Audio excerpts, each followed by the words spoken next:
Banyak banget nih yang nanyain kira-kira mendingan beli action cam yang mana? Insta360 Go 3 atau GoPro Hero 11? Dan di video kali ini gue akan berusaha untuk ngasih jawaban sesimpel mungkin biar kalian nggak salah pilih.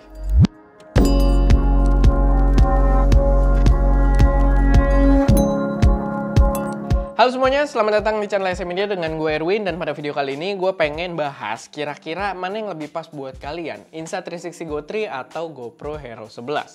Kedua kamera ini adalah action cam yang menurut gue punya value yang sangat-sangat menarik. Dua-duanya worth it buat kalian beli. Yang manapun yang kalian beli nantinya itu gue yakin bisa menghasilkan konten-konten yang bener-bener menarik.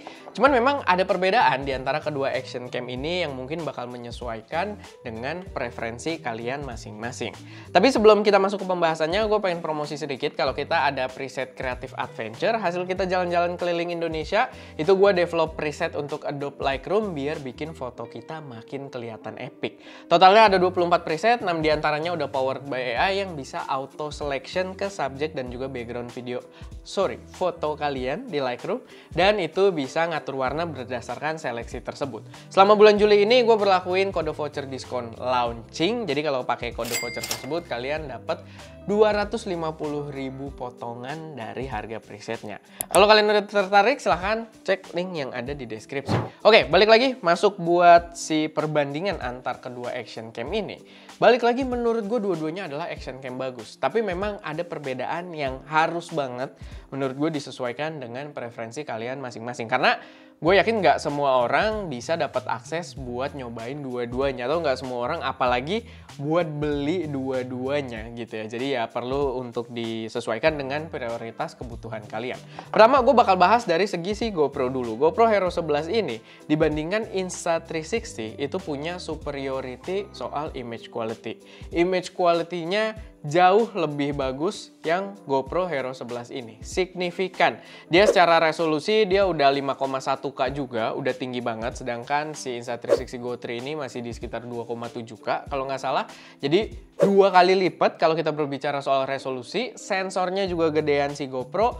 Dia juga udah bisa support video 10 bit internal direkam di sini. Sehingga menghasilkan gambar yang kalau kalian pengen belajar grading pun itu kuat banget buat di grading.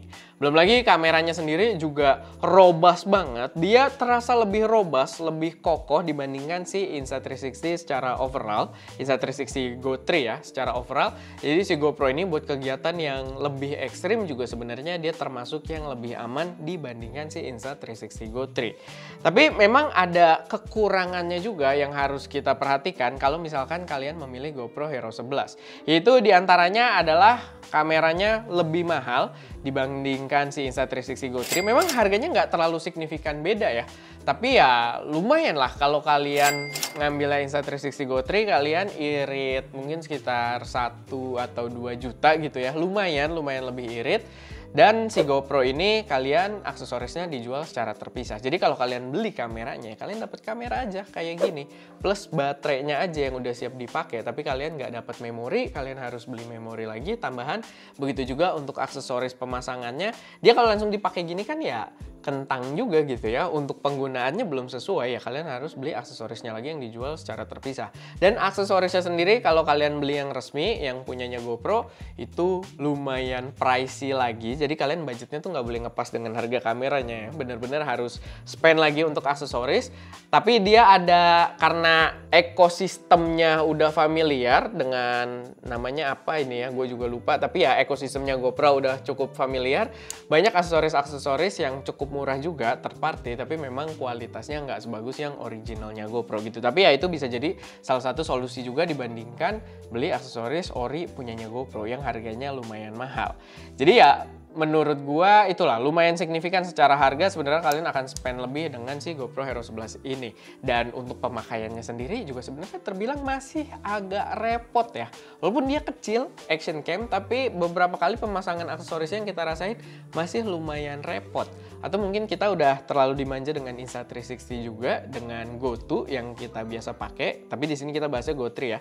Tapi ya itu ada sedikit perbedaan yang mungkin bisa jadi consideration kalian juga. Walaupun memang kualitas gambar GoPro Hero 11 ini signifikan lebih superior.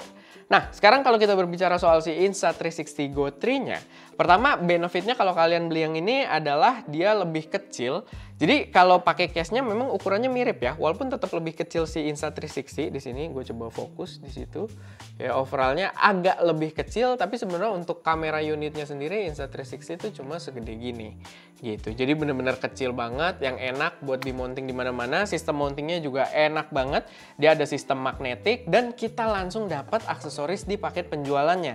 Kita langsung dapat aksesoris buat masangin dia ke jendela, ada sticky pad gitu, kemana-mana lah, ke bodi mobil, jendela dan lain sebagainya. Sama dia juga udah magnetik, sama dapat pendan juga, kalung yang kita bisa tinggal pasang di sini. Kalau kalian beli GoPro pengen pasang di dada, kalian harus beli aksesoris buat pasangin si GoPro-nya di dada gitu ya. Jadi ya itu adalah perbedaan yang cukup signifikan menurut gua, dan di sini dia lebih kecil dan secara functionality menurut gua itu jauh lebih enak, hassle free banget. Kita sih mendapati selama kita pakai Insta360 Go ya, itu tiap kali mau pakai ya nggak pusing, tinggal tempel, tinggal mounting ke sini, tinggal aksesorisnya juga nggak ribet, aksesorisnya juga magnetik, sama ya sticky pad bisa nempel di jendela mobil, tinggal tempel lagi magnetik si kameranya, jadi bener-bener simple banget. Jadi di situ ya yang jadi poin besarnya untuk si Insta360 ini adalah soal functionality-nya yang jauh lebih luas dibandingkan GoPro Hero 11. Lalu untuk kekurangannya sendiri, karena nggak mungkin cuma serba lebih baik, tapi untuk kekurangannya sendiri, pertama otomatis resolusi dia lebih rendah. Overall image quality dia kalah dibandingkan GoPro. Dia resolusinya itu masih di 2,7K, nggak bisa nge-record 10-bit juga. Dan memang kalau kita lihat side by side aja untuk gambarnya ya, kalau kita lihat di layar gede ketika editing, mungkin kalau kalian ngelihatnya di comparison di Reels atau TikTok gitu ya, itu mungkin nggak terlalu kelihatan. Tapi kalau kalian lihat di layar gede, layar PC dan semacamnya, itu cukup kelihatan kalau kualitas gambarnya secara overall memang jauh lebih menang GoPro Hero 11. Jadi itu salah satu kekurangannya.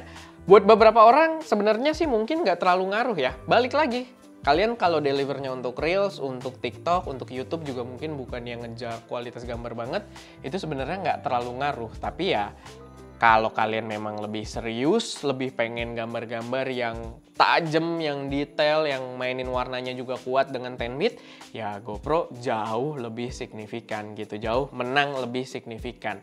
Tapi kedua action cam ini sebenarnya secara performa itu kurang lebih mirip. Gua sih di penggunaan gua nggak mendapati overheat di kedua kamera ini. Lalu ketika kita pakai handheld aja atau kita pakai aksi, karena dua-duanya kamera aksi juga, kita pakai seru-seruan, mereka untuk stabilisasi juga udah cakep banget. Dua-duanya punya yang namanya horizon lock. Jadi kalau kita puter-puter kameranya kayak gini, horizonnya tetap sama, hasil videonya gambar kita tetap sama, diem aja gitu ya, nggak ikut muter-muter. Sama di sini juga ada. Dan untuk stabilisasi kita bawa lari, kita bawa trek-trekan, naik motor gitu ya, dua-duanya punya stabilisasi yang cukup bagus. Dimana kalau GoPro itu dia pakai Hyper Smooth, sama kalau Insta360 dia punya namanya Flow State Stabilization gitu. Dan keduanya performanya cakep banget, gue nggak ada komplain soal sistem stabilisasinya. Nah, kayak yang kalian lihat, gue sendiri ada akses kedua-duanya, gue udah cobain dua-duanya. Tapi kalau kalian nanya, gue pribadi itu misalkan gue cuma bisa beli satu gitu ya, gue suruh pilih salah satu mana yang kira-kira pengen gue beli dengan budget yang pas-pasan. Setelah nyobain dua-duanya, gue dengan pede akan bilang kalau gue bakal ngambil Insta360 Go 3. Emang ya balik lagi ke preferensi masing-masing ya. Kualitas gambar tetap bagusan GoPro. Cuman yang gue rasain dengan Insta360 Go 3, ya kita bisa dapat momen jauh lebih banyak dan lebih gampang dibandingkan dengan GoPro. Karena GoPro ini buat masang aksesorisnya tuh sebenarnya masih cukup rumit gitu. Masih cukup makan waktu juga. Butuh persiapan yang agak panjang dibandingkan Insta360 yang serba instan. Kejadian yang momennya bener-bener spontan itu gampang banget buat diambil pakai si Insta360 Go 3 ini. Jadi gue bener-bener lebih condong ke Insta360 Go 3. Tapi ya balik lagi, itu preferensi masing-masing. Soal gambar balik lagi bagusan GoPro. Tapi kan memang konten itu nggak semuanya soal image quality gitu ya. Kadang yang lebih penting, ya ini beda-beda juga, balik lagi preferensi, tapi kadang yang lebih penting justru story-nya, momennya yang ketangkep gitu kan, sama kemudahan kita buat langsung ngambil gambar tersebut, buat langsung ngambil momen video tersebut gitu. Dan gue lebih condong ke Insta360 Go 3 karena bahkan sebenarnya gue ada yang bener-bener punya gue. Ini kan kita dipinjemin buat review juga. Sebenarnya yang bener-bener punya gue Insta360 Go 2 itu gue lebih banyak pakai dibandingkan si GoPro Hero 11 ini karena bener-bener nggak repot dan banyak momen yang gue ambil menggunakan action cam tersebut walaupun gambarnya memang nggak sebagus GoPro ini. Tapi ya balik lagi, kalian yang menentukan. Kalau kalian memang prioritas utamanya adalah image quality, kayak mungkin kalian bikin video promosional motor bagus gitu kan, atau mobil-mobil keren yang kalian pengen mounting tapi dengan gambar yang tetap cakep, golden hour-nya tetap keluar, kalian bisa grading dengan bagus, atau kalian ngerekam pakai drone FPV jauh lebih bagus pakai GoPro dibandingkan pakai Insta360 karena banyak juga yang pakai Insta360 Go 2, Go 3 tapi ya nggak ngelawan kalau dibandingin dengan video-video FPV yang diambil pakai GoPro gitu ya. Nah, di penggunaan seperti itu image quality jauh lebih signifikan gitu, lebih berpengaruh dan menurut gue di situ jauh lebih baik ngambil GoPro. Tapi ya itu, overall simple banget. Insta360 Go 3 jauh lebih convenient, enak buat dibawa-bawa, bisa menangkap momen yang lebih banyak. Tapi GoPro menawarkan image quality yang tak tertandingi dibandingkan action cam lainnya gitu. Dan ya itu aja, tinggal sesuaikan dengan prioritas kalian lebih prefer ke yang mana. Oke, paling itu aja sih sedikit video kali ini. Ya perlu di note juga soal harga juga ada perbedaan ya. Karena kalau Insta360 kalian beli udah dapet dengan semua aksesorisnya, tinggal kreatif keluar sana. Sama kalau GoPro ya kalian harus beli mounting-mounting tambahan buat bener-bener pakai secara proper. Tapi ya itu sedikit gambaran buat kalian. Balik lagi ke kalian yang menentukan mana yang lebih cocok buat kebutuhan kalian. Karena gue nggak mau menyeragamkan semua juga. Mungkin kalian sangat peduli dengan image quality, ya GoPro adalah jawabannya gitu. Jadi ya bisa berbeda-beda dan silahkan tentukan mana yang, gue ngomongnya kayaknya muter-muter ya, tapi intinya itu. Semoga video ini bermanfaat, semoga bisa jadi gambaran buat teman-teman semua. Kalau ada koreksi, saran, atau pertanyaan, silahkan taruh aja semuanya di kolom komentar. Dan ya itu aja, gue Erwin, di belakang kamera ada Ska, dan jangan lupa berkarya.